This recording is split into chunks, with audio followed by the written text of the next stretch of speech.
कैलास पर्वत रे भगवान शिव शंकर एवं माता पार्वती से आलाप आलोचन व्यस्त अच्छा। यही समय माता पार्वती भगवान शिव शंकर को पचारे जे आपणकर तो अनेक भक्त आपण को डाकुचंती किए संतान प्राप्ति निमंते किए पुत्र संतान टे प्राप्ति निमंते आपण को प्रार्थना करुचंती आपण किंतु दौरान प्रदान कर समस्त को किंतु आपण जो मनस्कामना पूर्ण करूना यार कारण कौन से कौन भूल रही क्यों अभिशाप प्राप्त होती कि ना कौन जीवन में कौन भूल करने कारण आपण को डाकिबा सत्वे से संतान प्राप्ति होना पुत्र संतान प्राप्ति होना ए संपर्क में भगवान शिव शंकर माता पार्वती को कही यही कथा आहरी पार्वती पचार जे क्यों कारण नारी मान को विधवा होगा पड़ी था। भगवान शिव शंकर गोटे कहानी कही गोटे ग्राम में जड़े व्यक्ति रोते जड़े धनी व्यक्ति रोते जड़े सौदागर पत्नी थे दुई पत्नी किंतु से दुई पत्नी बहुत माने खराब चरित्र माने दुष्ट दुष्ट स्वभाव थे दुई पुत्र एवं दुई पुत्रवधू किंतु ज्येष्ठ पुत्र एवं ज्येष्ठ पुत्रवधू से दुष्ट स्वभाव थे। यही भाव में से कौन कले बहुत माने हैरान करती ज्येष्ठ पुत्र जो ज्येष्ठ पुत्रवधूर तार 6 जन पुत्र संतान होता बेले आउर जो कनिष्ठ पुत्रवधू केवल गोटे कन्या संतान किंतु सासू जेहेतु दुष्ट स्वभाव से कौन करती जो सान बहु पर घर समस्त कार्य द्वारा कराती और भल भाव में देखती ना कन्या जो अच्छा नातुड़ी से भल दृष्टि से देखती ना एवं थे कौन है जे जो सासू से पूजा करने चलीगले मंदिर को एवं सान बहु को समस्त से आसवा पर्यंत आसिले जो भाव में भोजन प्रस्तुत हो सारी ये कड़ा निर्देश दे से मंदिर को गले कि भोजन प्रस्तुत लगी तापर शब्द एक शुभिला जे कि आसुच्च बोधे से भाविले बोधे सासू शीघ्र चली आसिले मंदिर तेणु भोजन तो प्रस्तुत हो सारा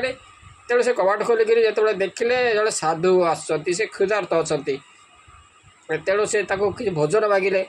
ये तो निजर दुख कथा जड़े जो अन्न क्या सासू कौन अतिथि को भोजन दियंती ना जदि मु देवी बिना अनुमति से मो पर रागिबे बहुत तथापि से कौन कले निजर भाग निजे से खाइबेनि पछे किंतु निजर भागर से जो भोजनटी से साधु को देले। यही समय सासू पहुँची गले तो अन्न जड़े साधु आसिक घरे भोजन कर देखी से बहुत विरक्त हेले एवं बहु को बहुत गाड़ी देले एवं से जो साधु खाऊँ कहते यहाँ कौन भोजनालय नुहे ये अन्न छत्र खोल जाए ना तेणु थाड़ी को मत फोपाड़ी देले बाहर को फोपाड़ी देले साधु निराश होकर फेरीगले जो बहुत सान बहु बहुत बुझेले जे मो भागर खाद्य मुझे बर्तमान आज खाइबी ना तेणु से ही खाद्यटी मुझे तथापि साधु कोए सासू कौन कथा शुणिले ना घर बाहर करदे। ये जो सान बहु कौन कले से घर बाहरी जाकर पित्रालय को जीवाई से बाहर जो बापा घर को से बाहर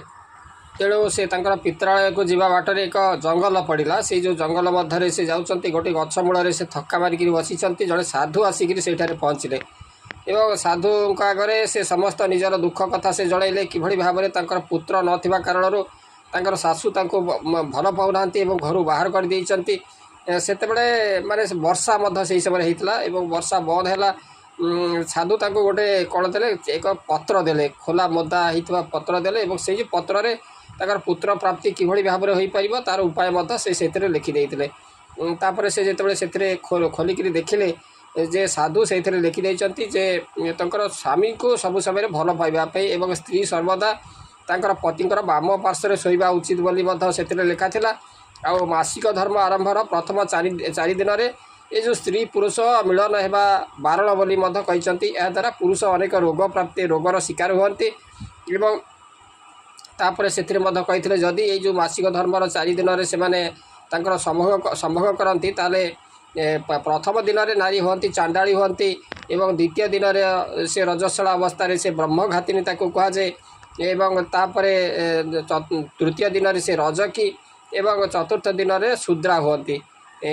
तापर पंचम दिन से रमण यज्ञ होती यही भाव में जो से जो पत्र से ही कथा से लिखिदे यह था इंद्रंकर जो ब्रह्म हत्या पापर ये जो किसी भाग नारी मान ग्रहण मत कर तेणु ये जो मासिक धर्मर ये जो पंचम दिन ही मिलन कले से कन्या प्राप्ति होती साधु से लिखिदे ଏବଂ ଷଷ୍ଠ ଦିନ ଯଦି ମିଳନ ହେବ ତାହେଲେ ସେ ପୁତ୍ର ପ୍ରାପ୍ତି ହେବେ। ଆଉ ସପ୍ତମ ଦିନରେ ଯଦି ତାଙ୍କର ମିଳନରୁ ଯଦି ଗର୍ଭ ରହିଲା ଏବଂ ସନ୍ତାନ ଜନ୍ମ ହେଲା, ସେ ଯଦି କନ୍ୟା ସନ୍ତାନ ହେବ ଏବଂ ସେଇ ଯେଉଁ କନ୍ୟା ସନ୍ତାନଟି ବନ୍ଧା ହୋଇଯିବ ସେ। ଆଉ ଦଶମ ଦିନର ମିଳନ ଦ୍ୱାରା କ'ଣ ହୁଏ ନା ଶ୍ରେଷ୍ଠ ପୁତ୍ର ପ୍ରାପ୍ତି ହୁଏ। ତେଣୁ ଏ କଥା ସେ ପଢ଼ିବାକୁ ଲାଗିଲେ ଏବଂ ସେ ଜାଣିଲେ ଏ କଥା ସାଧୁ ନିଶ୍ଚିତ ଭାବରେ ସତ କଥା କହୁଛନ୍ତି, ସେ ଶାସ୍ତ୍ର ବିଶାରଦ। ତେଣୁ ସେ କ'ଣ କଲେ, ଆଉ ଘରକୁ ଫେରିବେ ନାହିଁ ଚିନ୍ତା କଲେ। ସେ ଅରଣ୍ୟ ମଧ୍ୟରେ ଏକ କୁଡ଼ିଆ କରିକିରି ସେଇଠାରେ ରହିଲେ ଏବଂ ତାଙ୍କର ପତି ତାଙ୍କୁ ଖୋଜି ଖୋଜି ଆସିକିରି ବିଭିନ୍ନ ସ୍ଥାନ ଖୋଜି ଖୋଜି ସେ ଜଙ୍ଗଲ ମଧ୍ୟରେ ସେହି ସ୍ଥାନରେ ତାଙ୍କର ସନ୍ଧାନ ମଧ୍ୟ ସେଇଠାରେ ପାଇଲେ ଏବଂ ତାଙ୍କର ପରିବାର ଲୋକେ ମଧ୍ୟ ତାଙ୍କୁ ଖୋଜୁଛନ୍ତି ବୋଲି କହିଲେ। କିନ୍ତୁ ତାଙ୍କର ସ୍ତ୍ରୀ କହିଲେ ସେ ଘରକୁ ଯିବେ ନାହିଁ, ପୁତ୍ର ପ୍ରାପ୍ତି ନ ହେବା ପର୍ଯ୍ୟନ୍ତ ସେ ଘରକୁ ଫେରିବେ ନାହିଁ। ତାଙ୍କର ପତି ମଧ୍ୟ ତାଙ୍କ ସହିତ ସେ ଯେଉଁ କୁଡ଼ିଆ ମଧ୍ୟରେ ସେ ରହିବାକୁ ଲାଗିଲେ। ଏଇଭଳି ଭାବରେ ତାଙ୍କର ଯେତେବେଳେ ସମୟ ଅତିବାହିତ ହେଲା, ତାଙ୍କର ମାସିକ ଧର୍ମର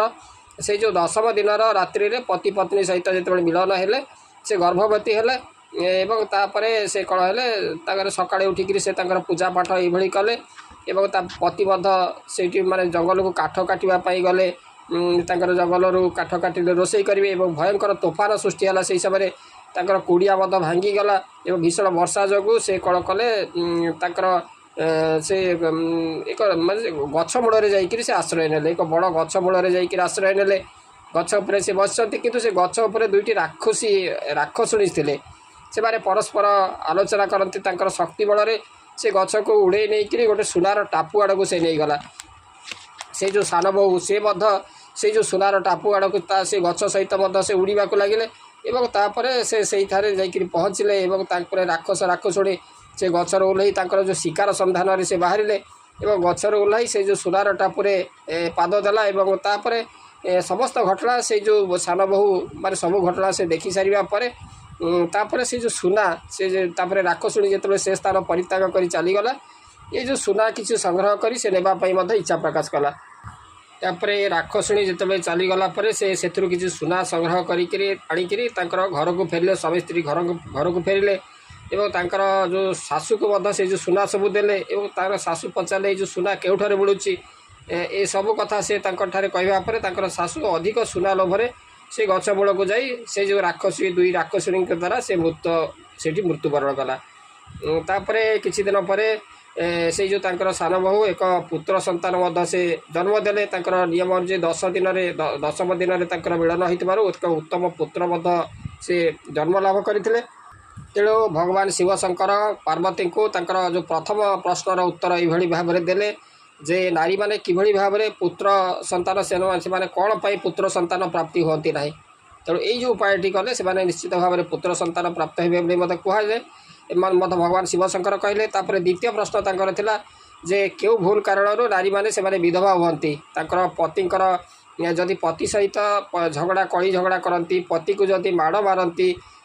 ତାପରେ ମଥାରେ ଯଦି ଯେଉଁ ନାରୀମାନେ ସିନ୍ଦୁର ପିନ୍ଧନ୍ତି ନାହିଁ, ମଙ୍ଗଳସୂତ୍ର ଖୋଲି ଦିଅନ୍ତି, ତେଣୁ ଏଇଭଳି ଭାବରେ ପତିଙ୍କର ବିନା ପରାମର୍ଶରେ କୌଣସି ସ୍ଥାନକୁ ଯାଆନ୍ତି, ବିନା ସିନ୍ଦୁରରେ ସେ ଅନ୍ୟ ସ୍ଥାନକୁ ଯାତ୍ରା କରନ୍ତି, ଏଇସବୁ ଦ୍ୱାରା କ'ଣ ହୁଏ ନା ତାଙ୍କର ପତିଙ୍କର ଅକାଳ ମୃତ୍ୟୁ ଘଟେ। ଏ କଥା ଭଗବାନ ଶିବ ଶଙ୍କର ପାର୍ବତୀଙ୍କୁ ସେ କହିଥିଲେ। ତେଣୁ ଏଇଭଳି ଭାବରେ ସେ ତାଙ୍କର ମାନେ ଭଗବାନ ମାତା ପାର୍ବତୀଙ୍କର ଦୁଇଟି ପ୍ରଶ୍ନର ଉତ୍ତର ଭଗବାନ ଶିବ ଶଙ୍କର ଦେଇଥିଲେ।